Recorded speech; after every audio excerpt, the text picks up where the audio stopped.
जी अस्सलाम वालेकुम। मैं आज आया हूँ डॉक्टर मोहम्मद सरफराज मलिक साहब हमारे यूरोलॉजिस्ट हैं, गुर्दे मसाने के स्पेशलिस्ट हैं। हम इनसे आज पूछते हैं कि गुर्दे में पथरी क्यों होती है और इससे बचा कैसे जा सकता है। अस्सलाम वालेकुम सर। जी वालेकुम अस्सलाम सर कैसे हैं आप? ठीक हैं? शुक्र खैरियत अल्लाह से? ताला का सर बड़ा हमारी है। पब्लिक को बताएं कि गुर्दे में पथरी क्यों होती है और इससे कैसे बचा जा सकता है। बिस्मिल्लाहिर्रहमानिर्रहीम। जी इसकी बहुत सी वजूहात हैं। इसमें एक सबसे बड़ी वजह तो ये है कि हमारा पानी का कम पीना है। हमें अपनी डेली रूटीन लाइफ में कम से कम 8 से 12 गिलास पानी का इस्तेमाल करने चाहिए। जी जी। इसके अलावा हमें गोश्त का इस्तेमाल कम करना चाहिए। मतलब हफ्ते में 1 या 2 मरतबा गोश्त का इस्तेमाल करें और फल फ्रूट सब्जियों का अच्छा इस्तेमाल करना चाहिए।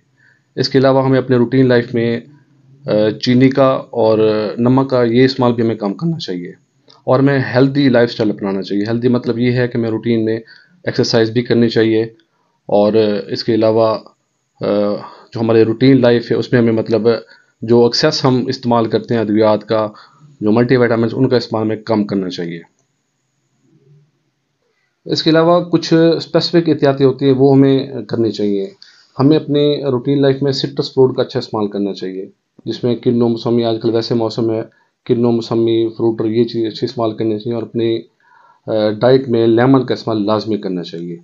एक अच्छा मिसकंसेप्ट पाया जाता है कि दूध की वजह से पथरी बनती है। ऐसा बिल्कुल नहीं है। हमें दूध का 1 गिलास लाजमी इस्तेमाल करना चाहिए। होता ये है कि कुछ लोग देख के आ जाते हैं कि कैल्शियम से पथरी बनी हुई है तो दूध का इस्तेमाल बंद कर देते हैं। ऐसा हरगिज़ नहीं है। हमारी बॉडी में कैल्शियम और ऑक्सलेट के एक तनासुब है, और जब ये तनासुब ख़राब होता है तो उसकी वजह से पथरी बनती है। फिर तो कैल्शियम पथरी नहीं बनाता।